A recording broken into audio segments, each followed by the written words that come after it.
¿Qué pasó, mi gente? Como siempre, espero estén todos genial. En este video hablaremos de la biología especulativa detrás de Rodan, específicamente de la encarnación que podemos ver en el Monsterverso y que me parece uno de los monstruos más interesantes, por lo menos estéticamente, en esta serie de películas. El día de hoy veremos las adaptaciones que tendría que tener un organismo de este tipo, no solo para emitir fuego desde sus alas, sino también para alcanzar una temperatura interna lo suficientemente alta como para brillar al rojo vivo sin morir en el proceso. Pero primero, como es costumbre, pongámonos en contexto. Rodan, o Radon como se le conoce originalmente, es un kaiju, un monstruo cuyo origen conceptual está en Japón, apareciendo por primera vez en la película que lleva su nombre, publicada en el año 1956. Radon es una contracción de Pteranodon, nombre que hace alusión a un género de pterosaurios extintos, aunque en este caso hablamos de uno de los kaijus más exitosos y prevalentes de la cultura popular, que tal como en el caso de otros, se ha abierto camino hasta distintas obras y películas a este lado del mundo, donde se le cambió el nombre a Rodan para evitar confusiones con el elemento de la tabla periódica. Como mencionamos al principio, en este análisis de biología especulativa nos centraremos en la versión de este kaiju que podemos ver en la película de 2019, Godzilla, Rey de los Monstruos. En esta versión, Rodan es una forma de vida que pertenece a la categoría de los titanes, entidades colosales y de origen misterioso que representan una encarnación de las fuerzas de la naturaleza, de su lucha por alcanzar el equilibrio, así como de los dioses primigenios de la humanidad. Rodan es anatómicamente muy similar a un pterosaurio enorme, de casi 47 metros de alto, una envergadura de unos 265 metros y un peso de nada más y nada menos que 35.000 toneladas. Es una criatura lo suficientemente grande como para destruir ciudades solo con las corrientes de viento que genera al batir sus alas. Esto suena impresionante, sin embargo, quizás lo más llamativo de la fisiología de este kaiju, por lo menos en mi opinión, son las altas temperaturas que alcanza su cuerpo y que puede emitir aparentemente a voluntad.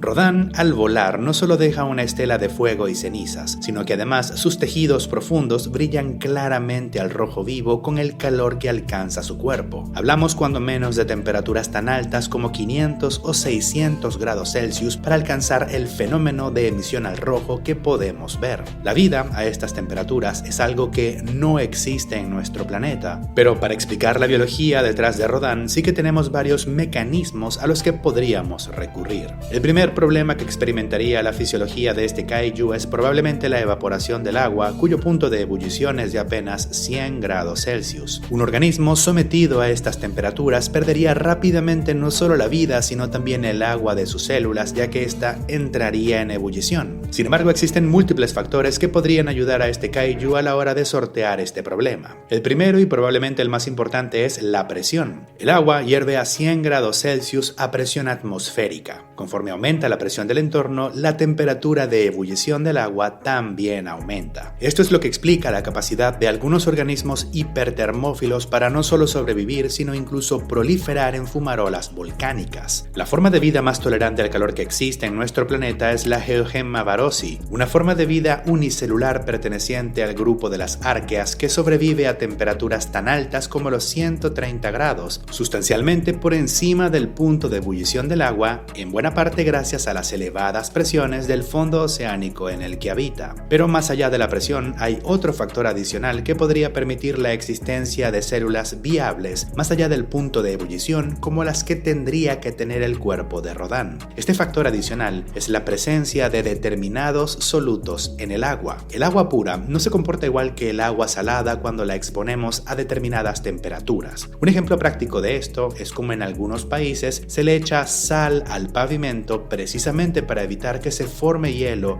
y prevenir accidentes. El agua salada no solo se congela a temperaturas más bajas que el agua pura, sino que también hierve a temperaturas más elevadas. Este fenómeno, en el cual un soluto, como la sal, altera el punto de ebullición de un solvente, como el agua, se conoce como elevación o aumento ebulloscópico. De esta forma sería de esperar que en el cuerpo de Rodan exista no solo una elevada temperatura, sino también una muy elevada presión interna y que sus células además estén cargadas no necesariamente de sal, sino y más posiblemente de proteínas u otros compuestos orgánicos especializados en generar una intensa elevación ebulloscópica con el fin de mantener el agua en estado líquido en sus células. Ahora, esto nos lleva a otro problema, la desnaturalización de las proteínas. Incluso si ignoramos la temperatura temperatura de ebullición del agua, el calor también tiene la capacidad de deformar o desnaturalizar a las proteínas, que son prácticamente la base de todo ser vivo. Un ejemplo claro y visible de esto es cómo el calor altera las propiedades de la albúmina del huevo cuando lo cocinamos o las proteínas contráctiles de la carne cuando la asamos. Para evitar cocinarse vivo, Rodin tendría que disponer de potentes mecanismos para preservar la estructura de sus proteínas. Y nuevamente, en seres vivos reales, tenemos sistemas que podrían ayudarnos a explicar esto. Quizás uno de los más importantes serían lo que se conoce como proteínas de choque térmico. Se trata de un grupo amplio de proteínas que nuestras células producen no solo en condiciones de estrés térmico, sino también de estrés en general. Entre sus múltiples funciones está el servir como proteínas chaperonas, proteínas que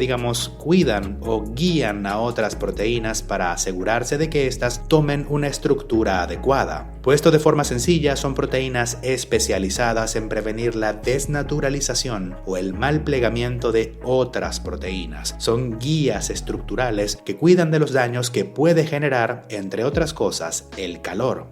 En este caso podrían ser una de muchas herramientas disponibles para explicar la fisiología de una criatura como Rodin. Ahora, independientemente de proteínas chaperonas, hay otros mecanismos para prevenir la desnaturalización de una proteína. Por ejemplo, podríamos hablar de proteínas que son inherentemente resistentes al calor por sí mismas. Y quizás el mejor ejemplo de esto sean los priones. Los priones son proteínas anómalas que sobresalen por su capacidad para producir enfermedades neurodegenerativas incurables y 100% letales, que además también tienen el potencial de ser contagiosas. Los priones son la razón detrás de patologías como la encefalopatía espongiforme bovina, mejor conocida como la enfermedad de las vacas locas, pero también provocan el Kuru, una enfermedad relacionada al canibalismo, o el insomnio familiar fatal, patologías horribles de las que ya he hablado más de una vez en mi canal principal. El punto es que los priones que provocan estas enfermedades son proteínas característicamente resistentes al calor. Poseen una estructura tan estable que es muy difícil de desnaturalizar con las temperaturas normales de esterilización. Las proteínas presentes en Rodin podrían tener patrones estructurales similares o por lo menos análogos a los de los priones, dotándolas de mayor estabilidad frente al calor. No estoy diciendo, eso sí, que Rodin sufriría de enfermedades priónicas necesariamente, solo que sus proteínas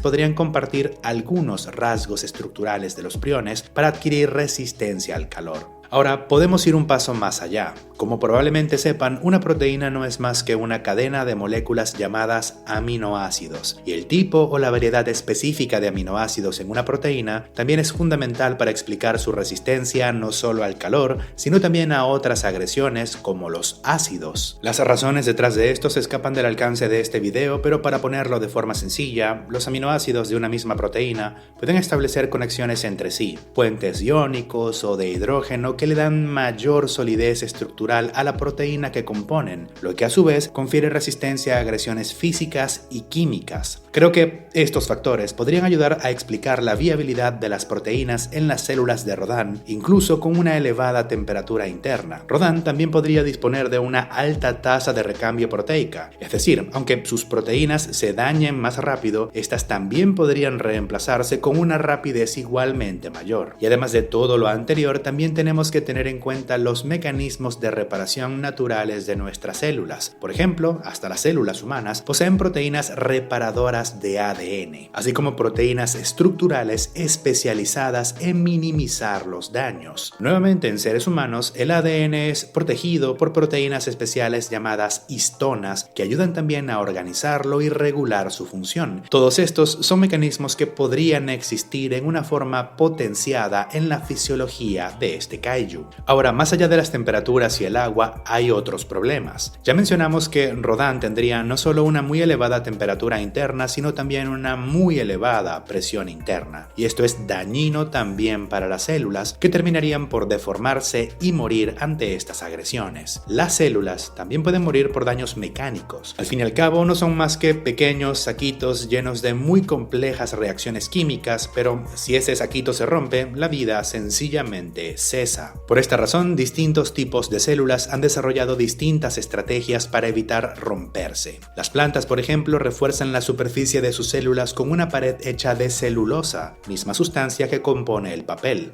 Los hongos, por su parte, refuerzan su membrana con una pared compuesta de quitina, que es la misma sustancia que compone el exoesqueleto de los insectos. Las células animales, que incluyen a las células humanas, por su parte, usan una forma de grasa especial que todos conocemos, el colesterol. El colesterol le da rigidez al mismo tiempo que flexibilidad a la membrana de nuestras células, y es gracias a él que las células animales no dependen de una pared celular. En arqueas y bacterias hipertermófilas, sus membranas celulares cuentan con otras formas de grasas especializadas que les ayudan a mantener su forma en las condiciones de alto calor y temperatura en las que habitan. Pero aún así, esta me parece una explicación insuficiente, y aquí es donde entran las diatomeas. Las diatomeas son un grupo de algas unicelulares que, entre otras cosas, se caracterizan por poseer una pared celular compuesta de biocerámicas, un material resistente al calor y la presión. Podríamos esperar que las células de Rodin posean un mecanismo similar a este para garantizar la integridad de su estructura, una pared celular de biocerámicas resistentes similar, aunque no necesariamente idéntica a las que poseen las diatomeas. El problema con un mecanismo como este estaría sobre todo en los músculos. Las cerámicas son rígidas e impedirían la contracción de las fibras musculares que necesitan acortarse para generar movimiento. Sin embargo, hay formas de superar este problema, por lo menos a nivel teórico. Lo primero que tenemos que tener en cuenta es que las fibras musculares, incluso en seres humanos, constituyen lo que se conoce como un sinsitio. Una fibra muscular no está hecha de muchas células individuales, sino que en realidad es una gran masa celular conjunta combinada en una unidad. Funcionalmente hablamos de células gigantes. De esta forma, el tejido muscular de Rodin no tendría que lidiar con una gran cantidad de células, cada una con su propia pared celular, sino con una única pared celular de gran tamaño. Y si esta pared no es continua, sino que tiene dos o más partes que se solapan entre sí, algo similar a una cota de escamas, la movilidad es más que posible. Y de hecho, algo muy similar es lo que ocurre con las diatomeas, cuya pared celular no es única y continua, sino que está formada por dos hojas que se solapan entre sí. Ahora, no basta con explicar los mecanismos para superar el calor. También sería conveniente explicar el porqué de las altas temperaturas del cuerpo de Rodin. Para mantener unas temperaturas así de elevadas, la mayor parte del metabolismo de esta criatura se concentraría única y exclusivamente en generar calor, aunque es probable que sus tejidos también puedan adquirirlo directamente de su entorno, algo más que viable teniendo en cuenta que habita literalmente en un volcán. Más allá de esto, en vista de que esta versión de los kaijus puede alimentarse directamente de la radiación, es posible que Rodin no tenga que consumir demasiados alimentos para mantener su alto metabolismo. Podría consumir material radiactivo y extraer energía directamente de este a lo largo de siglos o incluso milenios. Y dicho sea de paso, hoy en día sabemos que hay ciertas especies de hongos que son capaces de derivar parte de su nutrición directamente desde material radiactivo, así que esto también es algo relativamente plausible. En cualquier caso, gracias a su fisiología extrema, esta criatura tendría ventajas biológicas claras. Para empezar, sería prácticamente inmune a todos los patógenos conocidos. Quizás dentro del Monsterverso haya bacterias capaces de hacerla enfermar, pero dentro del conocimiento humano real, Rodin podría carecer de sistema inmune sin ninguna clase de problemas. Si hay virus y bacterias que tienen problemas para sobrevivir los 40 grados de una fiebre humana, se podrán imaginar lo que 600 grados Celsius de temperatura interna le pueden hacer a prácticamente cualquier microorganismo. Por otra parte, la gran cantidad de calor que produce este kaiju podrían ayudarle a mantenerse en vuelo a pesar de su increíble peso. El aire caliente tiende a ascender y esto quizás explique la estela ígnea que deja al volar. Estaría calentando sustancialmente el aire de forma intencional para sustentarse en el aire. Pero lo cierto es que, siendo realistas, quizás lo más increíble de este kaiju es su capacidad para volar a pesar de su enorme peso y relativamente reducido tamaño.